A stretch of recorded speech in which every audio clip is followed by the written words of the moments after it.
Memuja yang patut dipuja, itulah berkah utama.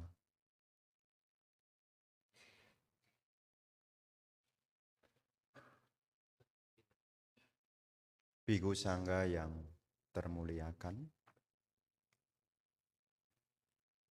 Romo Pandita, Ibu Bapak, Saudara-saudari yang berbahagia, selamat pagi, terpujilah Sang Buddha, Namo Buddhaya.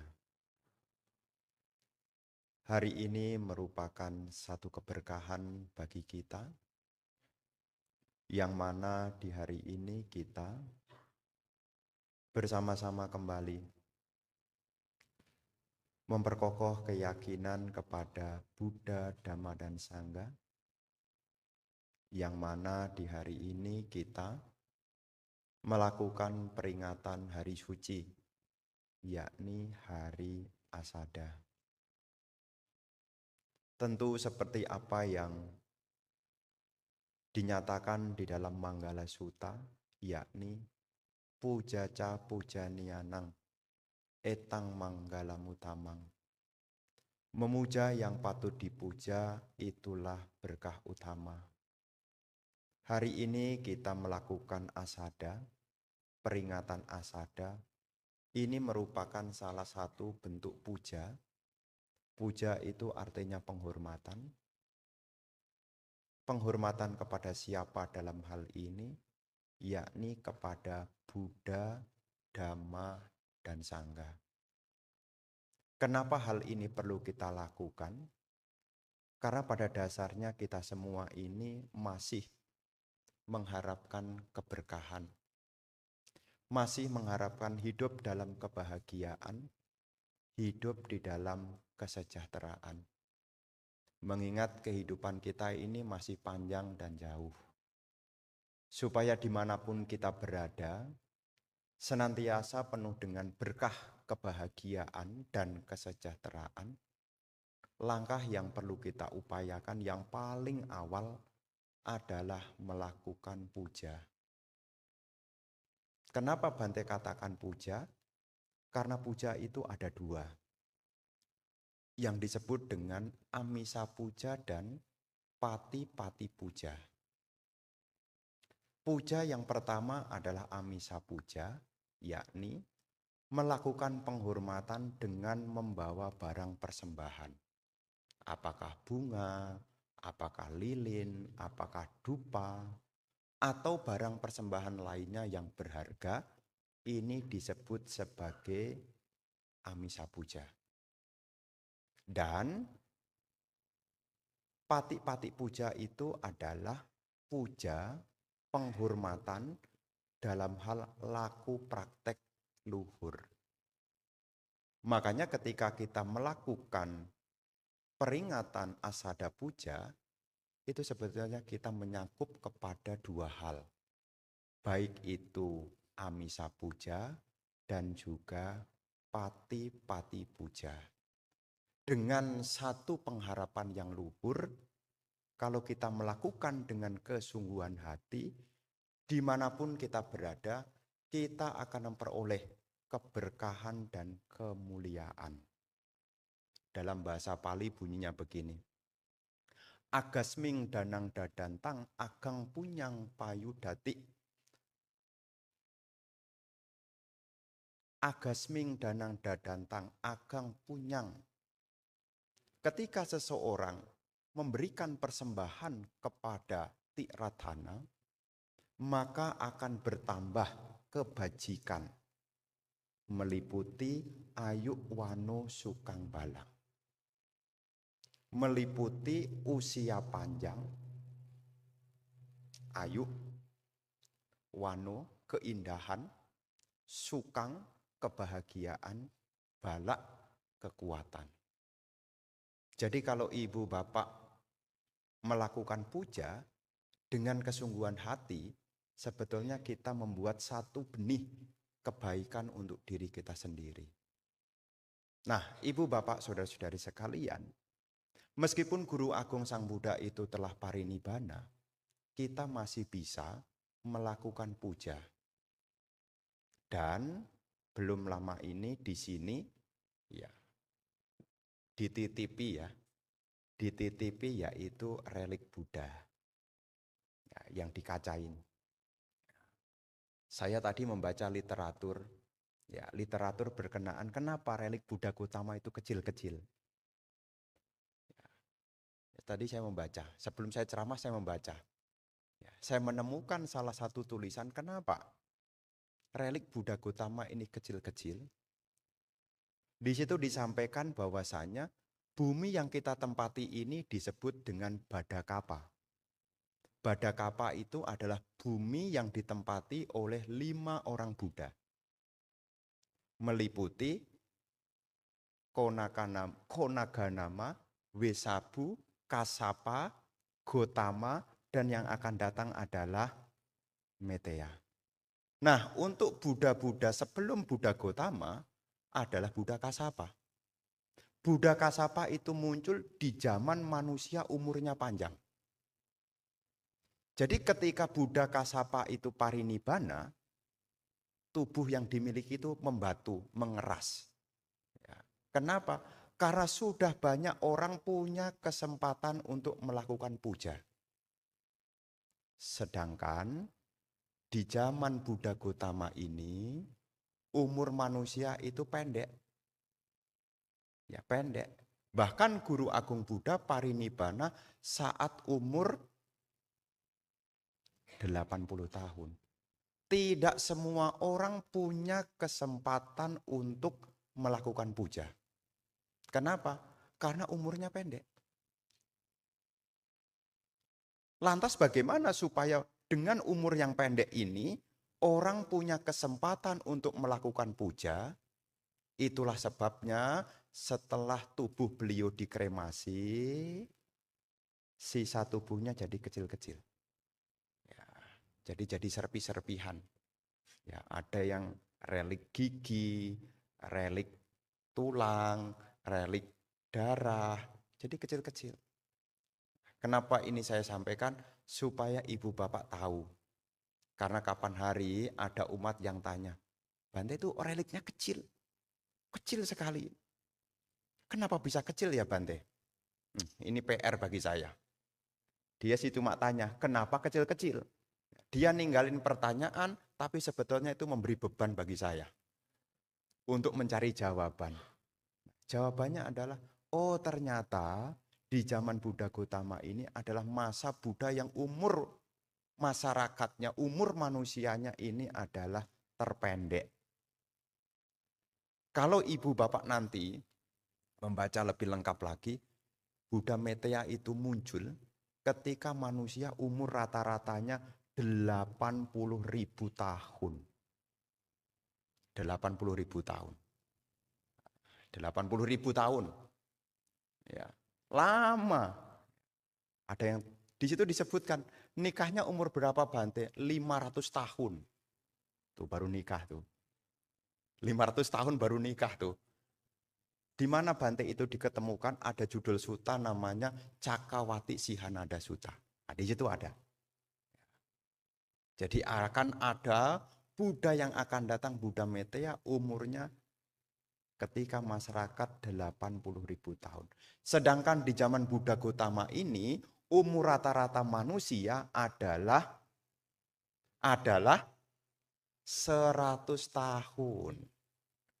Jadi di zaman Buddha Gautama ini, umur manusia itu paling rata-rata itu 100 tahun. Makanya ada komentar, setiap per 100 tahun akan berkurang umur manusia 1 tahun. Jadi sekarang umur manusia rata-rata ajaran Sang Buddha sudah 2600, berarti 26 tahun. Jadi kalau usia rata-rata manusia zaman Buddha adalah 100 tahun, sekarang 74 tahun. Jadi kalau yang sekarang umurnya sudah 75, 76, 80, bonus itu. Bonus. Ya, bonus. Karena memang diceritakan demikian. Nah, kalau orang-orang yang 70 waspada. Ya, waspada. Ya, waspada. Bapak, Ibu, Saudara-saudari sekalian. Nah, dalam kegiatan asada ini disebut sebagai puja. Puja adalah cara untuk mendekatkan. Ya. Di dalam peringatan asada puja ini ada 3 hal yang kita peringati, yakni khotbah pertama Sang Buddha, yang kedua adalah terbentuknya sangga, dan yang ketiga adalah lengkaplah tiratana. Buddha ratana, Dhamma ratana, dan Sangga ratana. Seringkali juga hari asada ini juga disebut sebagai hari lahirnya Dhamma. Karena setelah Guru Agung sama Sang Buddha mencapai Samma Sambodhi, beliau mengajarkan Dhamma yang pertama kalinya ya di bulan asada ini. Maka hari asada disebut sebagai hari lahirnya Dhamma. Dan juga hari asada juga disebut sebagai hari lahirnya Sangga.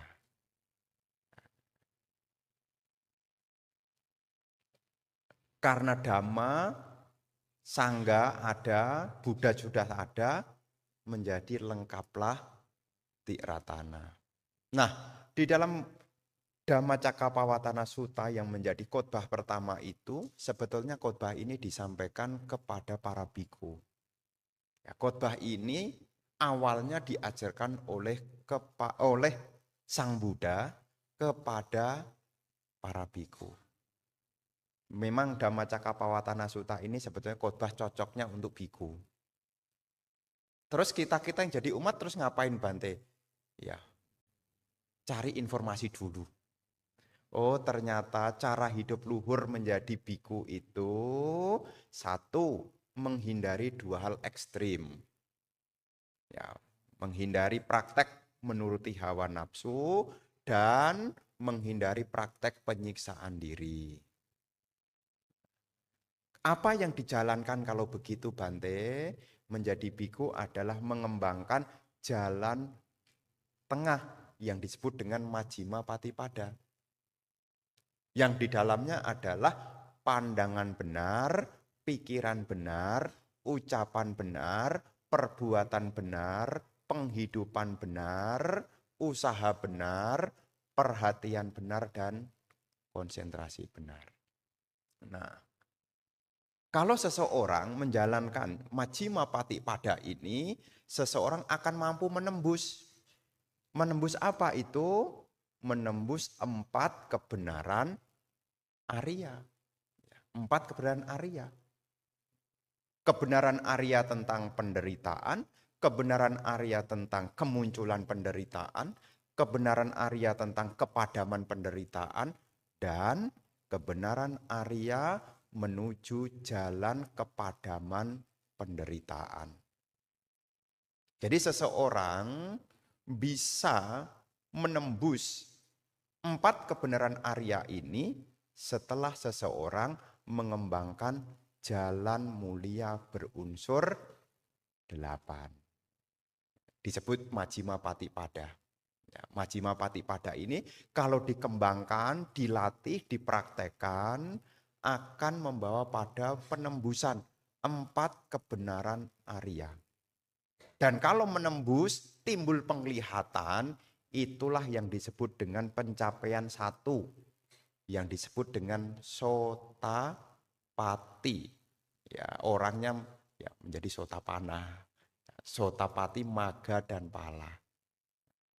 Dari mana seseorang itu mampu meraih pencapaian tentang pemasuk arus ini? Ya kalau seseorang sudah mulai benar memahami tentang anicca sebetulnya. Pemahaman anicca yang paling jelas itu akan menjadi pemasuk arus.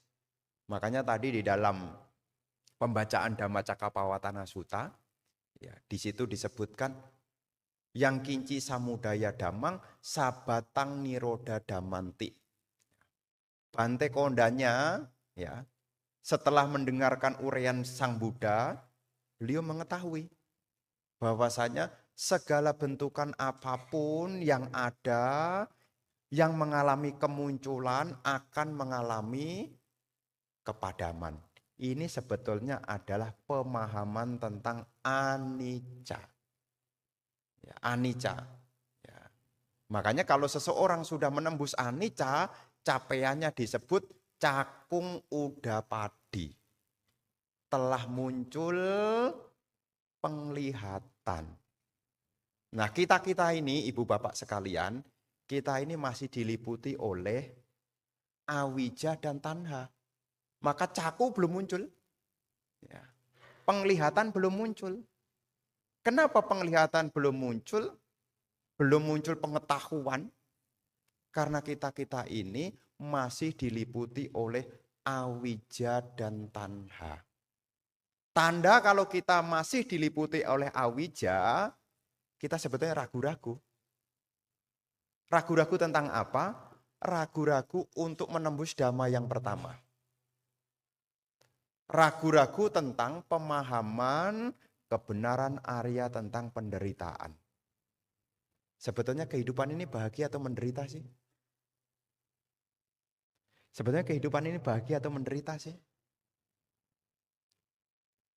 Sebetulnya kehidupan ini bahagia atau menderita?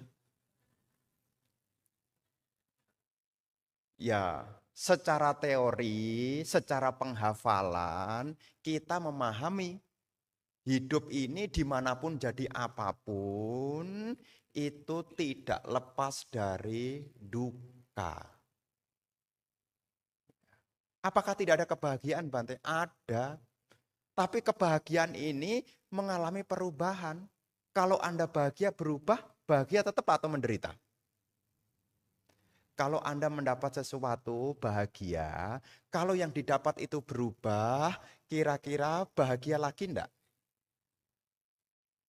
Sekali lagi nih. Karena kalau dhamma diulang-ulang Anda akan mengerti. Supaya apa? Ketika Anda muncul pemahaman, Anda tidak terbawa oleh perasaan. Karena duka itu adalah wedana. Muncul dari perasaan. Kita tahu ini menyenangkan, ini tidak menyenangkan, ini adalah duka. Duka itu adalah konsekuensi dari perubahan.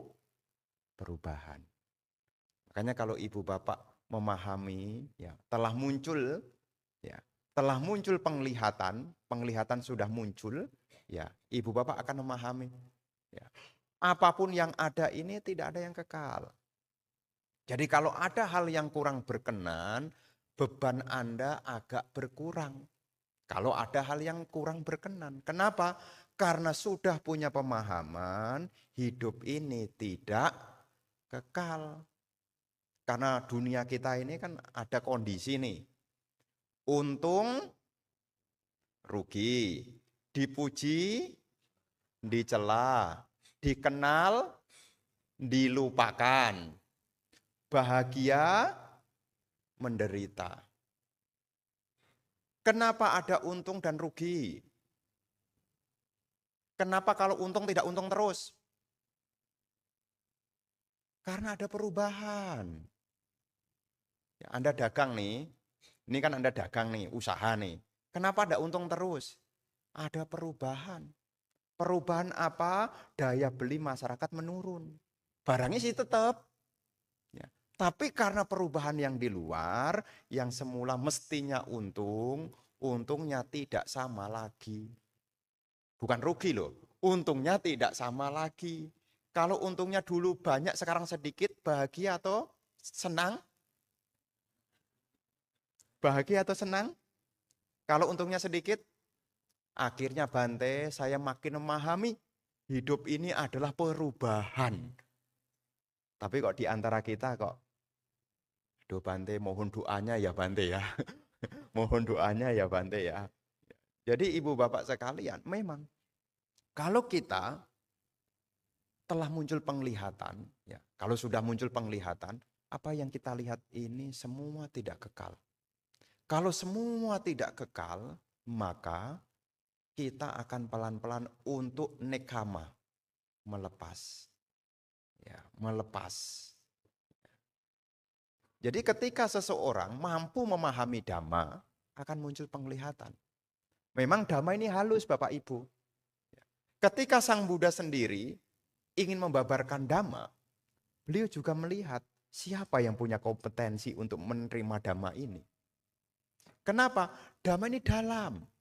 Bahkan di dalam perumpamaannya, Dhamma itu diibaratkan seperti air yang di dalam tanah. Tidak kelihatan. Tanah kita yang kita injek tempati ini, itu di dalamnya ada airnya loh. Tahu enggak? Tahu enggak? Dari mana tahunya? Setelah digali. Setelah digali makin dalam, baru menyadari, oh ternyata meskipun tanah ini kering, ternyata di dalam tanah ini ada air setelah digali. Dhamma ini yang kita dengar kalau kita gali, nah di situ kita baru mengerti. Ya. Makanya kalau orang tidak menggali secara dalam, sebagian orang punya asumsi Buddhism pesimis. Ya. Coba kalau digali, akan ketemu kebenaran hakiki. Ya. Kalau tidak digali, hanya lihat permukaan. Bante dikit-dikit ngomong penderitaan, dikit-dikit Bante ngomong tidak kekal, Bante bikin takut aja. Tapi kalau Anda renungkan baik-baik, ya, Anda renungkan baik-baik, ya, karena Dhamma ini opanayiko, harus terlihat ke dalam batin, ya, harus melihat ke dalam batin. Tidak bisa semata-mata hanya kita pakai logika, tapi juga harus punya pemahaman yang mendalam. Makanya Dhammacakkappawatana Sutta ini, ya, awalnya beliau sebelum mengajarkan kepada Pancawagya Bhikkhu, ya awalnya beliau mau mengajarkan Dhamma ini awalnya kepada Alarakalama. Tapi Alarakalama sudah meninggal. Kemudian mau mengajarkan kepada Udaka Ramaputa. Udaka Ramaputa juga sudah meninggal. Akhirnya beliau mengajarkan kepada Pancawagya Bhikkhu ini. Dan ternyata Bapak Ibu, Pancawagya ini adalah orang yang memang sudah siap batinnya. Makanya beliau, Guru Agung Sang Buddha ini, setelah beliau mencapai pencerahan, pengetahuan tentang jalan menuju Nibbana, yang disebut sebagai Maganyana, jalan menuju Nibbana, beliau juga punya yang namanya Sabanyutanyana. Apa itu Sabanyutanyana? Mengetahui tentang siapa orang-orang yang punya daya untuk mengerti Dhamma. Di dalam Sabanyutanyana itu beliau memberi perumpamaan. Bahwasanya apa yang dilihat manusia secara kualitas itu dibedakan menjadi 4. Yang diumpamakan seperti halnya bunga teratai. Bunga teratai jenis pertama itu adalah bunga yang tumbuh di air, berkembang di air, dan bunganya berada di atas permukaan air. Ini jenis pertama. Ini jenis yang pertama, bunga teratai tumbuh di air, berkembang di air, dan bunganya sudah berada di permukaan air. Itu jenis yang pertama. Jenis yang kedua, bunga teratai tumbuh di air, berkembang di air, bunganya mendekati permukaan. Ya, mendekati. Ya. Jadi mendekati, artinya sudah di tengah-tengah permukaan. Ya. Mendekati. Ya. Kemudian bunga yang ketiga, bunga teratai yang tumbuh di air, berkembang di air, bunganya sudah muncul tapi belum mendekati. Dan ada bunga teratai jenis keempat, tumbuh di air, tidak berkembang dan tidak berbunga. Apa maksudnya Bante? Di dunia ini tuh ada 4 jenis orang yang bisa melihat Dhamma. Jenis yang pertama adalah seperti halnya bunga teratai yang hidup di air, berkembang di air, dan posisinya berada di permukaan air. Ini mengacu siapa Bante? Mengacu Pancawagya Bhikkhu. Ya, Pancawagya Bhikkhu ini adalah orang yang dijelaskan singkat 4 kebenaran Arya langsung menjadi pemasuk arus, mengerti. Dijelaskan 4 kebenaran Arya, tidak usah panjang-panjang, langsung mengerti. Oh ya, ya, ya, paham. Kan seperti kalau ibu bapak kalau sudah mengerti gitu kan dijelaskan. Oh begini, begini. Iya, iya, iya. Sudah mengerti? Jelas. Itu ibaratnya seperti air, seperti terate yang ada di permukaan air. Ada jenis manusia yang baru muncul pemahaman setelah diuraikan dengan terperinci. Yang diibaratkan seperti bunga terate yang tumbuh di air, berkembang di air, bunganya mulai muncul sedikit di permukaan.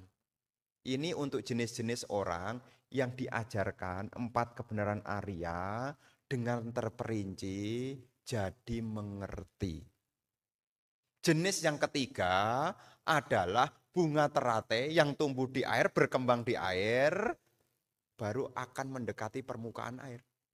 Ini adalah jenis orang yang dijelaskan 4 kebenaran mulia, meliputi singkat dan terperinci. Singkat dan perinci itu pun masih dimotivasi sama temannya. Nah, dimotivasi sama temannya, baru mengerti. Tapi ada jenis bunga terate yang keempat. Tumbuh di air, tidak berbunga, juga tidak berkembang. Dikatakan hanya jadi makanan ikan. Ini adalah jenis-jenis orang yang mau diajarin kayak apapun tentang duka, kemunculan duka, kepadaman duka, jalan menuju kepadaman duka, tidak mengerti. Dimotivasi kayak apapun tetap tidak mengerti. Mungkin diantaranya juga kita-kita ini. Ya. Tetapi dikatakan kita ini punya benih. Meskipun belum berbunga, belum berkembang, selama kita mendekatkan diri, dikatakan seperti benih. Bahasa palinya itu wasana. Ya, seperti benih. Jadi mungkin sekarang kita ikut kelas Dhamma. Diuraikan, Bante ini menceritakan 4 kebenaran Arya, nanti ikut kelas dasar pokok-pokok agama Buddha, ikut lagi. Nanti ODM diceritakan lagi, ikut lagi. Sampai pejamkan mata sudah keluar sendiri. Saking apalnya, tapi belum menembus. Tapi ini sangat penting juga untuk apa? Benih. Karena kematangan batin orang itu kadang-kadang masih menunggu waktu. Jadi ibu bapak sekalian, sekarang jangan pesimis. Kita harus mendekatkan diri. Ya. Karena pada dasarnya kita semua ini punya tujuan. Entah disadari atau entah belum disadari, suatu saat nih, Anda punya kerinduan. Kerinduan apa? Kerinduan ingin mengakhiri penderitaan. Suatu saat, mungkin sekarang belum. Ya, mungkin belum. Bante, kita ini baru pengantin baru kok. Belum, ya nanti ya dengan berjalannya waktu nanti ya akan muncul kesadaran gimana nih supaya saya tidak mengalami penderitaan. Bagaimana supaya saya tidak menderita? Jawabannya satu. Bapak Ibu tidak ingin menderita? Jawabannya satu. Jangan dilahirkan. Kalau ibu bapak tidak dilahirkan, maka ibu bapak tidak mengalami usia tua, sakit, kematian, berpisah dengan yang dicintai, berkumpul dengan yang dibenci, tidak tercapai yang dicita-citakan.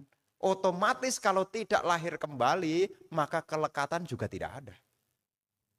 Makanya di dalam 4 kebenaran Arya nomor 1, kebenaran Arya tentang penderitaan. Itu singkatnya adalah kelahiran adalah penderitaan. Makanya kalau orang lahir itu sebetulnya yang bahagia cuma orang tuanya. Ya. Selamat. Nah, ada orang punya anak nih, Seneng. Ya, seneng. Tapi aslinya yang lahir ini menderita. Makanya ada guyonannya kan. Ketika kamu datang bersedih, saya senang. Ketika aku pergi, sekarang kamu harus bersedih. Itu satu perumpamaan. Ketika kita lahir ke dunia, orang di sekitar kita dengan antusias bahagia. Tapi sebetulnya ketika lahir di dunia itu adalah awal dari penderitaan. Makanya supaya kita tidak lahir kembali, maka kita harus berjuang dhamma. Ya. Kenapa Bante kita kok masih lahir lagi, lahir lagi, lahir lagi? Itulah kemunculan penderitaan. Kenapa kita masih lahir lagi, masih lahir lagi? Karena kita masih diliputi oleh awija dan tanha. Karena ketidaktahuan, inilah yang menyebabkan kita lahir kembali. Dan memang terus terang, Bapak Ibu sekalian, tanha itu luar biasa. Tanha itu luar biasa. Ya. Kama tanha, bawa tanha, wibawa tanha itu luar biasa. Yang namanya kesenangan itu sudah dalam tanda kutip ini, mendarah daging dalam diri kita. Kemana kita cari senang atau cari tidak senang? Kemana-mana. Bahkan kalau ceramahnya Bante kelamaan, itu Anda tunggu-tunggu apa? Kok belum sabisata bawantu sukitata? Ya kan? Jadi pada dasarnya kita ini Bapak Ibu, ya kita ini masih diliputi oleh tanha yang luar biasa. Tanha yang masih luar biasa, itulah yang menyebabkan kita masih lahir lagi, lahir lagi, lahir lagi. Karena tanha itu berciri nandiraga ponobawika tata tata binandini. Ya, ponobawika menyebabkan kelahiran kembali. Ya. Dan kalau ibu bapak kemarin ikut ITC, ini saya promosi ITC nih. Ya, kalau ibu bapak ikut ITC, kemarin ada kelas yang malam, Dhammasa Kaca yang disampaikan oleh Bante Dhammadhiro. Nah, itu ada satu perumpamaan. Kita hidup ini seperti di treadmill. Kelihatannya lari, tapi masih di situ-situ terus. Kita di alam manusia berbuat baik, banyak. Lahir di alam surga. Bahagia habis, balik lagi ke alam manusia. Berbuat baik lagi, lahir ke alam surga. Habis, balik lagi alam manusia. Berbuat baik lagi, lahir lagi di alam surga. Habis, balik lagi. Lahir, berbuat baik lagi. Lahir, surga lagi. Dan masih muter-muternya di situ loh. Di situ apa maksudnya Bante? Masih di kamaloka. Kamaloka itu masih di alam nafsu.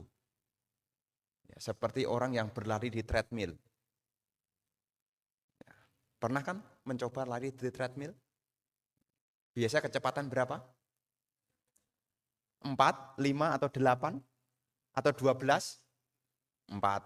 Meskipun pelan-pelan, lambat laun, nanti Anda ada kangen ingin, Anda kan treadmill nih.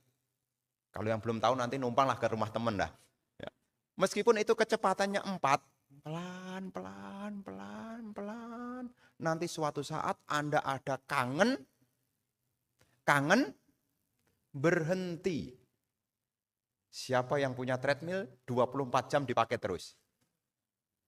Ya. Anda suatu saat ada kerinduan kangen untuk berhenti. Suatu saat nih, dalam proses samsara ini kita akan berputar terus. Ya, sekarang sih belum. Lahir, tua, sakit, mati, lahir, tua, sakit, mati. Masih dinikmati terus. Tidak apa-apa. Tidak apa-apa. Nanti suatu saat Anda akan ada dorongan kangen. Ingin berhenti.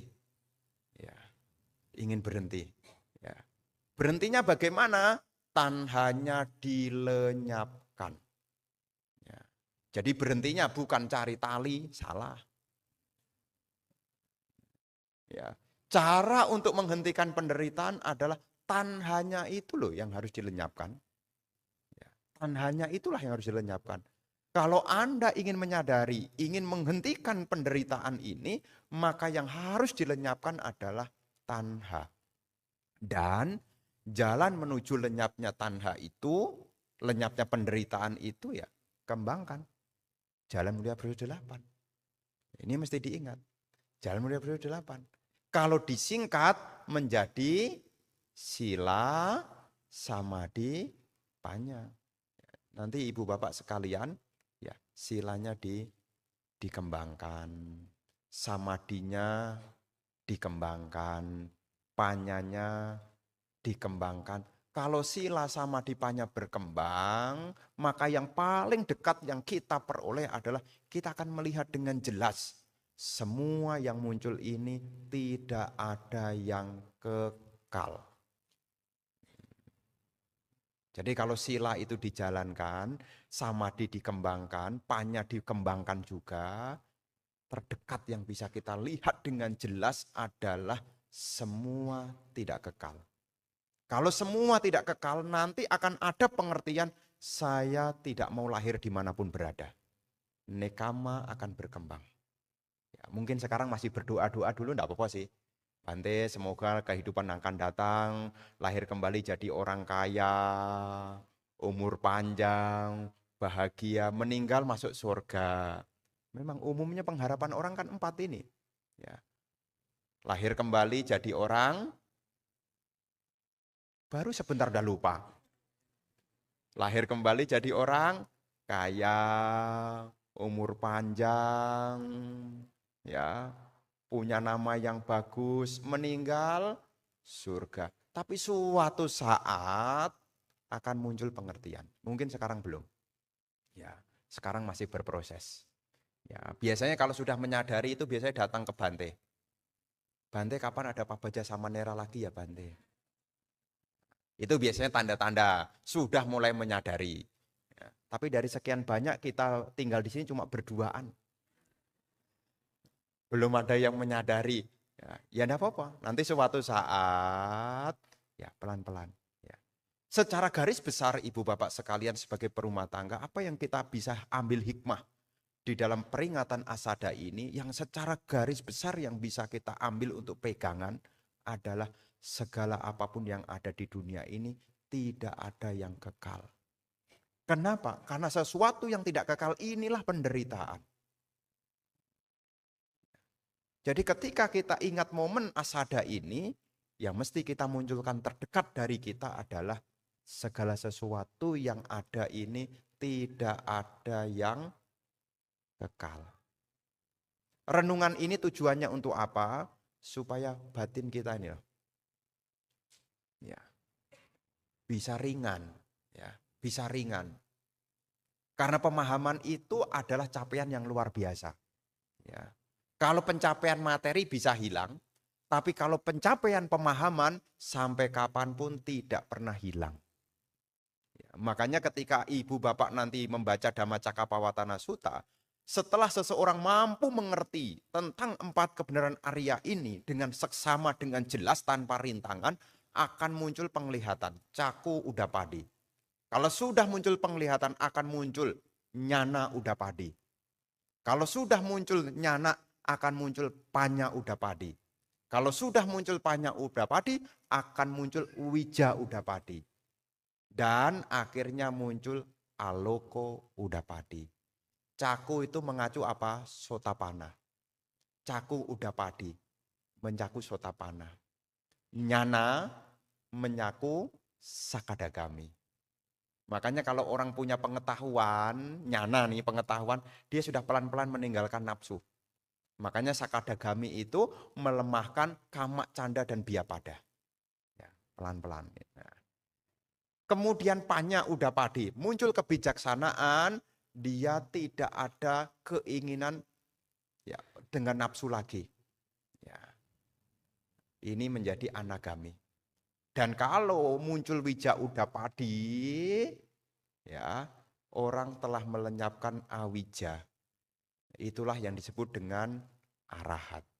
Jadi kalau nanti membaca Dhammacakkappavattana Sutta, ya, Sang Tathagata setelah merenungkan, memahami 4 kebenaran mulia, beliau muncul 5 hal tadi. Caku udapadi, nyana udapadi, panya udapadi, wija udapadi, dan aloko udapadi. Ya, makanya kalau orang sudah muncul penglihatan, ya, akan mengerti semuanya tidak kekal. Ya, mengerti semua tidak kekal. Ya.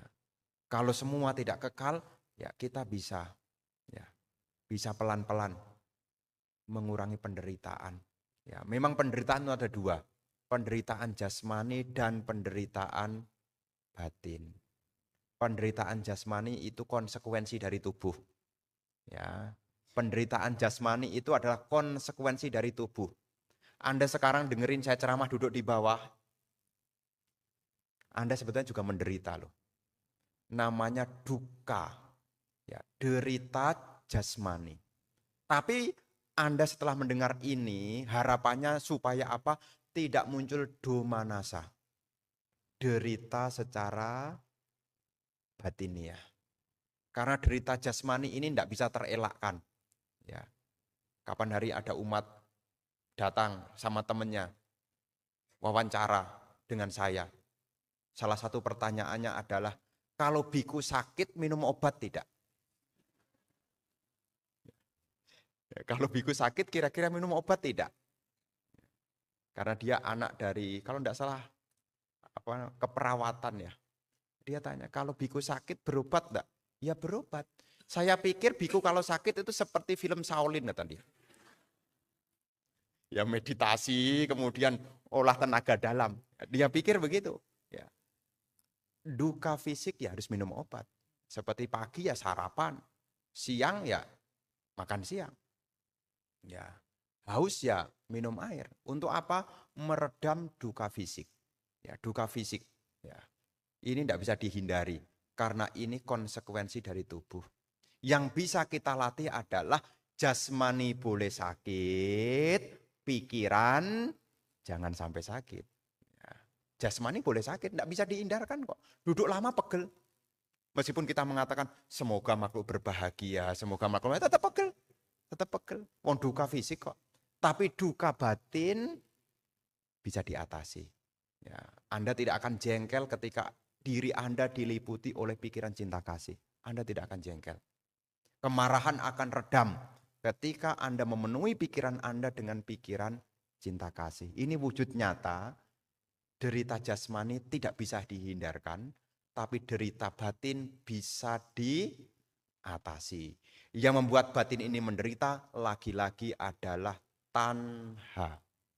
Ketika keinginannya tidak terturuti, disitulah mulai muncul duka batin.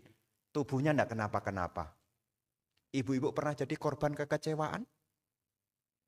Pernah mengalami korban kekecewaan? Ya Bante, saya dijanji-janjikan orang kok Bante. Tubuhnya ada yang berubah enggak?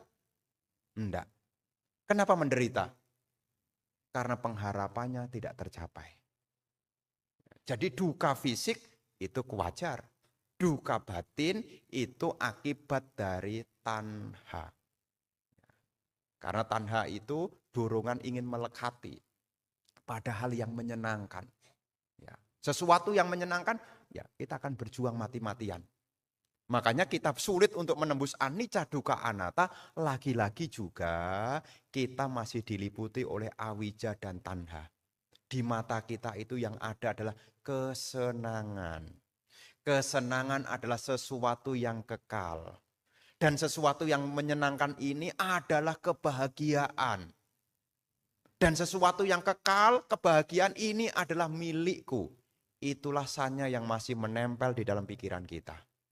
Ya, kita masih melihat tentang kebahagiaan. Tapi Anda akan memahami ini ya setelah Anda mulai menyadari tentang perubahan. Ya, tentang perubahan. Jadi ibu bapak sekalian, momen asada ini sebagai laku puja, ya, upaya untuk melakukan penghormatan kepada Buddha, Dhamma, dan Sangha. Asada puja ini juga bagian untuk pati-pati puja. Semangat di dalam praktek Dhamma adalah semangat untuk mengakhiri penderitaan. Apa yang dicari dalam praktek Dhamma? Yang paling tinggi yang dicari adalah akhir dari penderitaan. Ya. Kapan hari saya cerita sama umat, ya, ngisi patidana kemarin. Ya, saya ngisi patidana kemarin. Setelah patidana selesai, kebaktian selesai, sebelum bubaran dia tanya, Bante, sebetulnya yang dicari dalam hidup ini apa coba? Dia tanya begitu. Sebetulnya dalam hidup ini apa yang saya cari Bante? Apa yang kita cari dalam hidup ini, Bante? Pertanyaan itu setelah upacara patidana. Kenapa ada fenomena yang dia rasakan, sampai-sampai dia timbul pertanyaan, sebetulnya dalam hidup ini apa yang kita cari? Saya pakai jawaban umum. Jawaban umum adalah semua orang yang cari pada umumnya adalah mencari 5 tali kesenangan. Coba kalau ditanya, apa yang Anda cari coba? Bante, saya kerja kan cari duit, bukan cari 5 tali kesenangan. Kalau Anda punya duit, duitnya dipakai apa? Dana paramita, Bante. Itu jawaban yang nomor sekian kali. Tapi sebetulnya kalau Anda punya kekayaan, kekayaan Anda gunakan untuk apa? Lagi-lagi, orang pada umumnya yang dia cari adalah bagaimana menuruti mata, bagaimana menuruti telinga, bagaimana menuruti hidung, bagaimana menuruti lidah, termasuk bagaimana menuruti kenyamanan tubuh. Ini orang umumnya. Sampai-sampai berbuat baik sekalipun ingin lahir di surga. Supaya apa? Dapat pemandangan surgawi. Dapat makan makanan surgawi. Dengar musik-musik surgawi. Dapat istana-istana surgawi. Lagi-lagi 5 tali kesenangan. Terus yang tidak umum cari apa, Bante? Dia tanya begitu. Tadi kan saya jawab, apa yang dicari umumnya? Ya, umumnya orang mencari 5 tali kesenangan. Terus dia tanya lagi, yang tidak umum cari apa, Bante? Cari akhir penderitaan. Maksudnya apa, Bante, kok cari akhir penderitaan? Cari usaha untuk tidak lahir kembali. Ada caranya, Bante? Ada. Gimana caranya, Bante? Praktekkan jalan mulia berunsur 8. Jadi kalau ibu bapak menapaki jalan mulia berunsur 8, itu sebetulnya adalah mencari akhir penderitaan. Nibbana, akhir penderitaan. Ya, jadi kalau ditanya nibbana itu apa? Nibbana adalah akhir dari penderitaan. Karena kalau seseorang mencapai nibbana, maka seseorang tidak lahir kembali. Kalau tidak lahir kembali, maka tidak ada cerita lama diputar lagi. Ya, makanya nanti ibu bapak sekalian, ya kita berjuang nih. Meskipun kita masih meliputi mencari 5 ini, jangan lupa disisipkan. Ya, disisipkan juga kapan ya diniatkan, ya diaspirasikan untuk mengakhiri penderitaan. Nah, ibu bapak sekalian, ada satu momen yang istimewa juga di dalam asada ini. Ketika 5 Pancawagya Bhikkhu itu ditasbiskan, ada satu keajaiban. Ketika seseorang ditasbiskan menjadi bhikkhu dengan kalimat ehi bhikkhu upasampada, ada keajaiban. Keajaibannya apa? Dengan sendirinya dia berubah. Ya, berubah seperti bhikkhu yang sudah tera. Tidak usah cari jubah, sudah dapat jubah. Ya, itu mujizat. Ya, mujizat. Kenapa bisa mendapatkan seperti itu? Pancawagya Bhikkhu ini dahulunya juga pernah berdana jubah. Makanya dapat istilah dalam bahasa Pali namanya idi parikara. Kemampuan untuk kebutuhan bhikkhu. Ya, jadi kita sebetulnya juga bisa loh. Kan nanti ketiap katina itu kan sudah berdana tuh.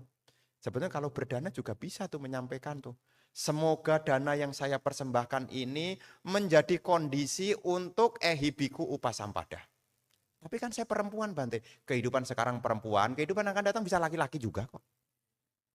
Nah kalau saya laki-laki, Bante, hati-hati Pak, nanti lahir jadi perempuan juga. Kan bisa muter-muter nih, ya bisa muter-muter nih. Yang laki-laki bisa jadi wanita, yang wanita bisa jadi laki-laki. Tapi kebajikan tetap kebajikan. Karena kebajikan itu tidak pernah melihat gender. Ya, makanya ketika nanti, ya setelah selesai masa wasa ini kan katina tuh. Nah, setiap katina nanti, meskipun kita tidak ketemu biku-biku yang sudah mencapai Arya Pugala, ya minimal kita ketemu biku yang bisa kita jadikan tempat untuk bertekad. Itu bisa diketemukan di catatan kakinya. Ehibiku upasampada. Seseorang yang ditasbihkan dengan kalimat ehibiku upasampada, salah satu mujizat di sana adalah mendapat jubah. Jubahnya itu muncul sudah hukumnya, damata, tidak dipikirkan. Ya, tidak dipikirkan. Dari mana asalnya? Dari kebajikan yang dilakukan. Nah, ini sekedar pengetahuan supaya ibu bapak ya makin kokoh keyakinannya kepada Sang Buddha, makin mendalami Dhamma, dan terus semangat mempraktekkan Dhamma dengan tujuan untuk mengakhiri penderitaan. Ingat cerita treadmill. Ya, lari terus, nanti kalau sudah lari, Anda akan kangen untuk berhenti. Sekarang Anda mengembara dulu, nanti tiba saatnya Anda akan kangen.